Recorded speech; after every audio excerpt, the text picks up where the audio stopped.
When I was around 17, I came across Brian Tracy and fell in love with his teaching. I would go to the internet cafe at night because I couldn't afford the normal fee in the day. I would spend hours in the night listening to Tracy and reading his quote. One particular sentence stuck with me from Tracy, and that is, if you want to achieve something different, you have to do something different. If you want to achieve what you've never achieved, you have to do what you've never done before. Growing up, I wrote the above sentence and pasted it in my room, and each day when I see those words, I knew I had to make sacrifices. It's very simple. If your life is not what you want it to be right now, you have to be willing to do something different. And don't let me sugarcoat anything here. You won't move from one easy well to another. Doing something different means getting out of your comfort zone, and this is never going to be easy. In today's video, I'm going to be sharing with you the 3 sacrifices you need to make to escape poverty. If you're new here, consider subscribing so that you won't miss other interesting videos like this. Take time to read.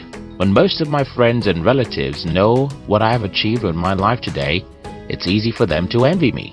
Just 17 years ago, I was just one of the young people whose life was a disaster. I hated my life and wished I was never born, because I was born into poverty, sickness, and many other limitations. So, how was I able to change my life from being a guy who hated life to creating one of the best lives ever for myself? Books, books, books. My life changed the day I started reading books, and I'll explain how it happened. First, when I started reading books, I started reading the stories of ordinary people who achieved extraordinary things.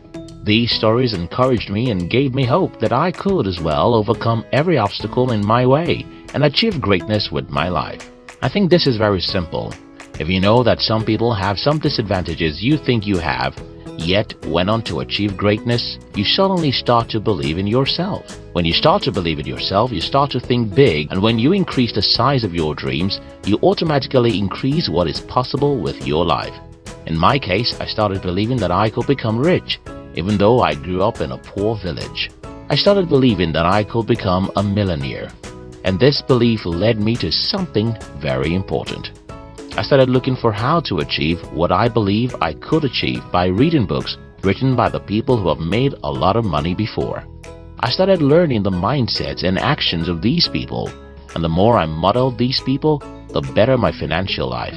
Yes, it took me 8 long years before my financial life had a drastic change. Without reading books, I would have never made it. One other thing you can do in addition to reading books is watching videos that tell stories about successful people. We've dedicated a whole channel for this purpose, and we call it Fame TV. You can join the Fame TV in the description box. Yes, books are boring, but so is every meaningful thing. Fruits are boring and vegetables are boring, but if you want to be healthy, you'll eat more of them. Soda drinks are fun. Sugar is sweet and fast foods are nice, but if you like your health, you'll run away from them. The TV is fun and social media is interesting, but if you want to escape poverty, you'll spend more time with your books. Some time ago, I got to know that Bill Gates reads 1 book every week. I have also read about the fact that an average millionaire reads 1 book every week. If an average millionaire does something, it's probably a good thing to emulate. So I decided that I'm going to be reading 1 book every week. This isn't easy, and I'm not asking you to start reading a book per week. But you have to make sacrifices to read books if you want to escape poverty. Don't make excuses. I told you earlier that sugar is sweet, and you agreed that hard drugs, fast foods, and most other harmful things are fun. Another very sweet thing is excuses, and that's why most people make it. Listen. You can come up with 100 reasons why you are where you are, if you want, and you can as well come up with a single reason why you need to be elsewhere. The difference is in the way you use the powerful machine God gave you. That machine is your brain. If you program your brain to look for the reasons why you are poor, your reticular activating system will be busy looking for reasons, and you'll start seeing how the economy, the government, and your parents make you poor. Your brain will quickly show you how your lack of education, your health challenge, your childhood, or even the country you were born are the reasons why you're poor. If, however, you program your brain to look for why you must be rich, You'll start seeing that even in a bad economy, some people are making hundreds of thousands of dollars in legitimate businesses. You'll start reading about people who went through similar difficulties like you and ended up successful. You'll start seeing that you have much power over your life than you think, and you'll start taking responsibilities. An excuse is the food of fools, and our world is filled with many of them because an excuse is sweet. It's about pointing a finger. It's easy. Everyone can do it. But if you want to escape poverty, you'll not do it.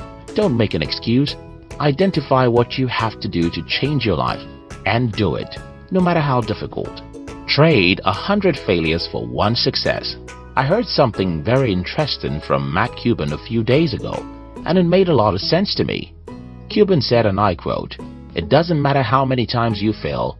Remember, you only have to succeed once."